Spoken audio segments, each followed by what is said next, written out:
Well, this is it. The final showdown in the Badlands card review. We have all the remaining cards revealed at BlizzCon, along with some other news like Battlegrounds, new duos mode where you get to play with a teammate. We got catch-up packs, which are like packs that are loaded with extra cards if you don't own a lot of cards. But we've also got some crazy cards. Kicking it off here with one of the craziest I've ever seen, actually. A neutral hero card in Reno Lone Ranger. Not only that, though, a big old universal removal card in the neutral set as well, which can have huge implications for classes that otherwise have a hard time removing boards. He is 8 mana, 5 armor.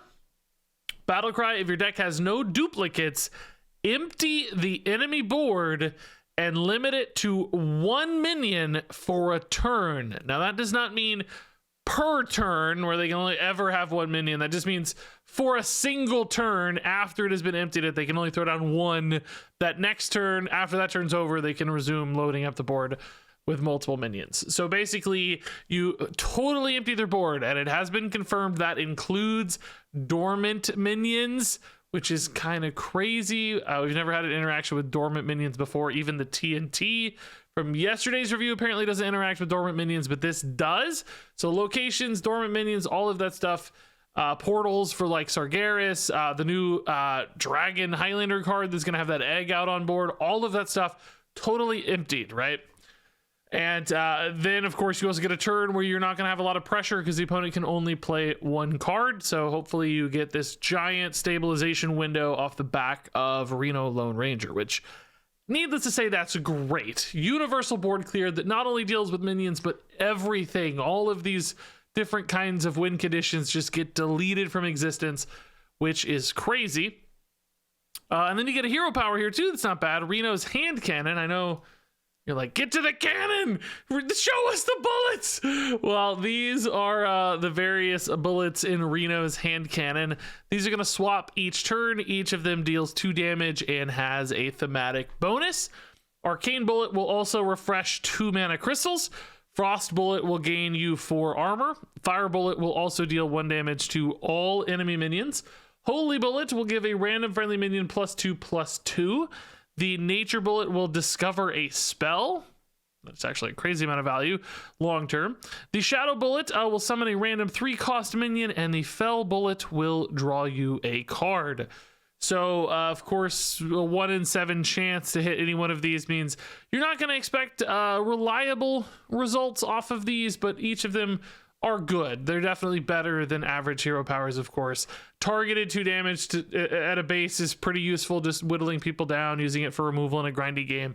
And then, you know, the occasional extra card in hand from discovering a spell, the extra life gain, the extra minion on board, that's all going to help whittle down opponents in sufficiently long and grindy games.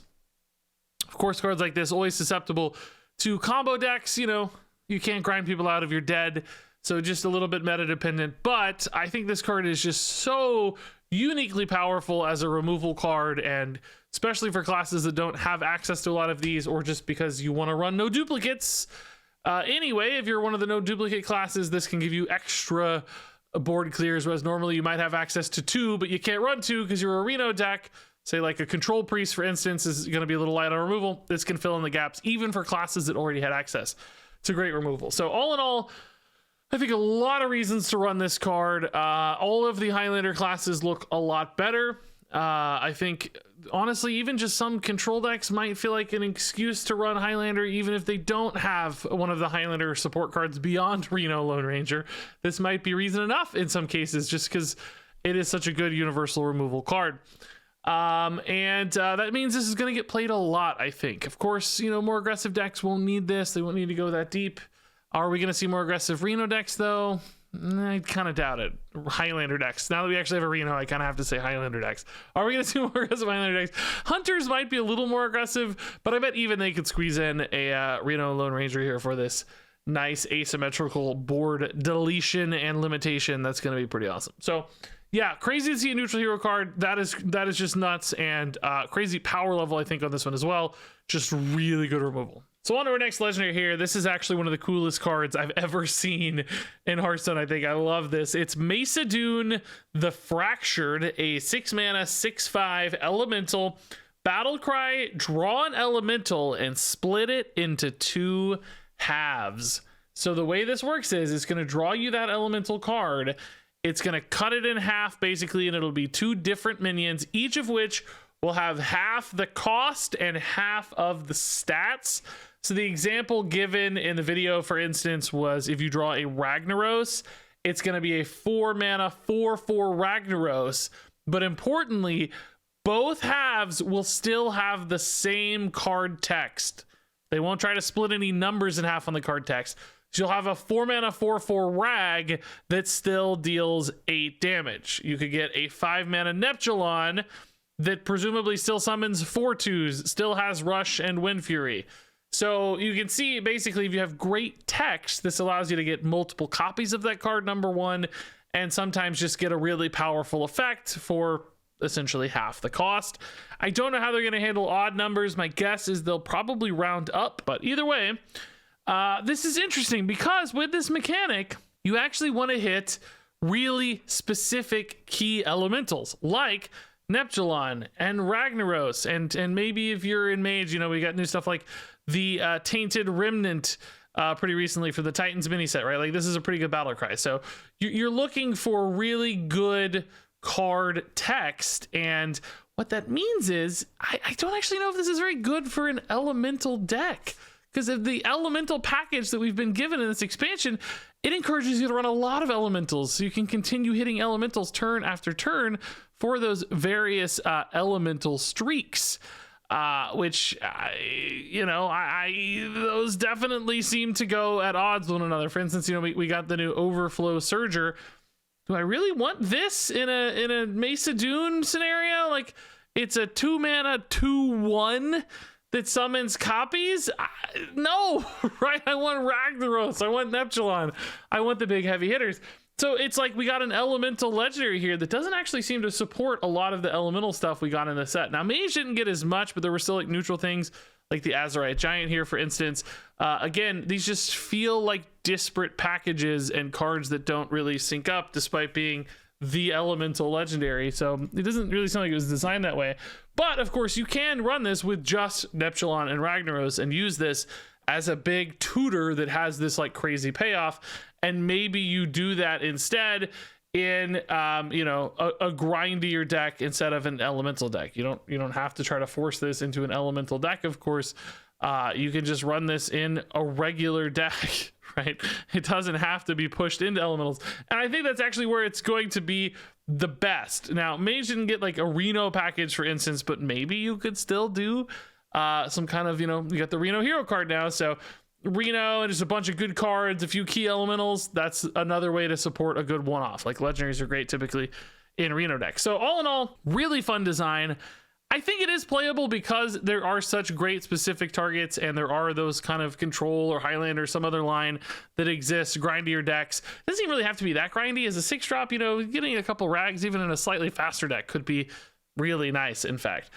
You won't be able to play them right away, but playing one on turn 7 or something could be cool. So ultimately, weird synergy fit in a lot of ways, but I think still a viable card. Probably not like a crazy power level card, but a really, really cool design and at least a little viable. So moving on, we're going to take a look at the Warrior Excavate Legendary and revisit some of the Excavate cards previously revealed. But this is the Warriors Excavate Legendary Treasure. As a reminder, this is not a collectible card. You'll get this as your 4th Excavate reward. It is the Azurite Ox, 4 mana 5/5 elemental beast once again. This time it has Battle Cry, discover 2 8-cost minions and summon them. You're not summoning copies of them, so you will not get them in hand. You'll be putting them directly into play, which also means you will not be able to get Battle Cries. So if you're looking for something like, the new Boom Boss Thogrin, okay, that's going to be a fine 7/7 on board. Just keep in mind, there's not going to be a Battle Cry. In the Warrior set, because do keep in mind this is Discover, it's not going to be from a random pool. There are still some good hits, though, like Grom. I think you're going to be pretty excited to get a Grom from time to time. And then when you look at neutral cards, it's kind of a mixed bag. You know, stuff like Kolagarn is probably okay. You know what I mean? Ragnaros probably okay. Some of these are just stat bodies though. So I don't think you'll expect like home runs off of this, but ultimately you probably don't need home runs. You get a 5/5 and 2 7/7s for 4 mana. That's a big play. That's a lot of stats that forces a reaction from your opponent immediately. So just raw stats is payoff enough, and then occasional upside on this actually will be much crazier. Now, when we look at the Warrior Excavate package as a whole, let's talk about it through this legendary, because this is Slagmaw the Slumbering, a 4 mana 16/16, which I love giant stuff like this. 4 mana 16/16, so cool. It has Russian Taunt and it's dormant for 8 turns, which is crazy long. But of course, you can excavate to awaken it 2 turns sooner. So you play this out on turn 4 and you start playing your excavate cards. We saw these previously, but just to revisit, gain 6 armor and excavate. Blast Charge is destroy a damaged enemy minion and excavate. Each of these will take 2 turns off of your Slagmaw. But I'm seeing some issues here a few different ways. Number one, you know, you got to play this down on turn 4. You don't even start discounting it until turn 5. These each cost 3. You do have, of course, the Kobold Miner, the neutral card that can also excavate to get you rolling a little bit faster. So maybe you could play 2 excavates on turn 5. That does already push this down to 4 turns plus his normal turn activation as well. So, you know, you're getting there pretty fast. But number one, what if you don't have a blast charge target and that's your excavate in hand? This only works on damaged enemy minions. What if that gets stuck, right? What if you only have 1 excavate in hand? You know, what if you only have a Kobold Miner and you got to play that on turn 5 alongside some other garbage card? So in other words, if you don't have exactly the perfect curve in exactly the right hand, this guy's slumbering away and he's taking his time. So I guess my question is, what's the average turn in which your Slagmaw the Slumbering comes down? I mean, God forbid, what do you do if you don't draw him on turn 4? Anytime other than turn 4, just imagine how slow this is going to feel, especially if you've already played a few excavates. You're going to feel like, God, this is just never going to be summoned. I think that is just an awful feeling for Slagmaw here. And then a 16/16 is very big, let's be clear. On turn 7, on turn 8, that's huge. But we have so many ways to effectively deal with minions like this these days that I worry in a lot of matchups, it's just not going to do anything. A priest is going to cannibalize it. A priest is going to light it burns. There are various titans that can deal with a card like this. The Shaman Titan, just deal 20 to your Slagmaw. You put in all this work and time. Now, to be fair, you know, excavating is good. The treasure cards you get are good. It's not like these are necessarily bad cards, although I think Blast Charge is pretty expensive. So, you know, it's not inherently awful. I think the Azurite Ox is obviously a great payoff once you get there, but I do think these are a little expensive, a little conditional, don't necessarily play to the board very well, and all of it is very, very delayed. So you need a ton of survivability probably in this package to make it make sense. Excavate seems like it's going to be pretty good to me in general. I think a Control Warrior could do this and could play a Slagmaw alongside it. I don't know why they want to, though, because they just have Odin, and that's going to be so much more reliable as a game plan and a win condition. That deck still has a ton of survivability because of all of its armor gain. Does this actually offer you anything better in comparison as a package? Oh, I didn't talk about the reward for this, too, by the way. The Badlands Brawler.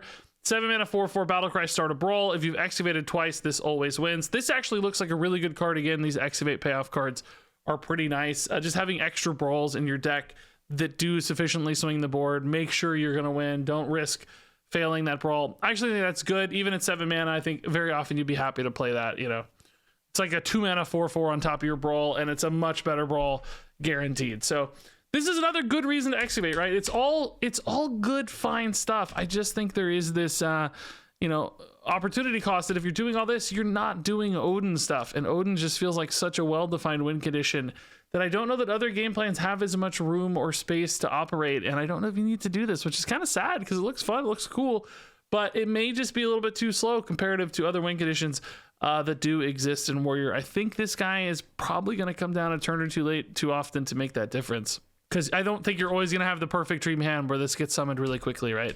It's going to be clunky sometimes. It's going to get stuck sometimes. And it's going to be too late sometimes. So I love this card. I'm rooting for it. I like this package a lot, all in all. bit of a mixed bag, but I'm not super hopeful, just a little hopeful. And then our final card here for Showdown in the Badlands is Velorock Windblade, a new rogue card here, 3-mana 3/3. While this is in your hand, play 3 cards from other classes to reveal Velorock's true form, in which case he transforms into a dragon wearing a cowboy hat. That is something else. He's a 3-mana 3/6 with charge, and after this attacks, discover a card from another class. It costs 3 less. So this is kind of like a little quest that doesn't start in your hand, but once you get Velorock in hand and start playing cards from other classes, he becomes, I mean, a pretty good card, right? Velorock the Deceiver, obviously 3-mana 3/6 charge. That's nice.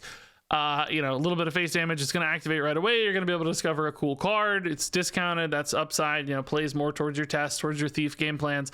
I will say, you know, like the impact of a 3-mana 3/6 charge is probably a little lower later in the game, and Velorock's probably going to hit later in the game most of the time. I don't think you're going to be playing this on turn 3 basically ever. I'm sure it's technically possible with preps and so on, but usually going to come down a little bit later. The 3 damage of that stage probably isn't super meaningful. It's going to be more about generating that card. It might even be about bouncing the Velorock. You know, we got like the new Brewmaster that bounces and buffs a card, which could be kind of cool in combination with this. You know, give him +2/+2. This right here, the Saloon Brewmaster, right? Get another card, attack for 5. You know, you could do it again basically multiple times or whatever. So, I mean, there's something interesting there. Just playing this over and over again and discovering lots of stuff. That's kind of fun. Might be worth it. I don't know if you want to build a whole game plan around that necessarily, but it does feel pretty cool. I'm just worried about getting that first Velorock off on time to start making that impact, to start swinging with those big discounted discovers. That's where it's going to feel good. So yeah, this looks really, really fun. I actually like this card a lot, and I think it's probably pretty good. It's just going to be a very specific deck fit. You got to have enough thief stuff to support this, obviously. Reno Lone Ranger is a 5-star card. Mesa Dune the Fractured is a 3-star card. Slagmaw the Slumbering is a 2-star card. Reinforced Plating is a 4-star card. Blast Charge is a 3-star card. Badlands Brawler is a 4-star card. Velorock Windblade is a 3-star card. And there you go, folks. That wraps it up for Showdown in the Badlands. I'm curious of your thoughts. Are you excited about this expansion? Do you like this theme? Do you like these designs? I'm curious about power level a little bit still. I think we did finally see some heavy hitting cards, but I just worry about like Highlander decks against Plague stuff. Like is that gonna feel good? I don't know if I like that. You know, damage output from combo decks can also shut down a lot of these slower, grindier game plans. So is there enough disruption, for instance, to kind of counter that side of the meta? I don't know. We'll see, but I'm hopeful, and some of the mechanics were actually pretty cool and complex. So excited to try out some of that stuff. That said, thanks for joining me along this long journey. We will actually be playing some Hearthstone soon. I think there's gonna be like a theory crafting stream. I'll certainly play some decks. I even hired an editor to help me get out more Hearthstone videos. I never do that. I always do everything myself. It's time. So hopefully we'll see more Hearthstone videos in the near future. That said, love you all a ton. Thanks for watching, and until next time, game on.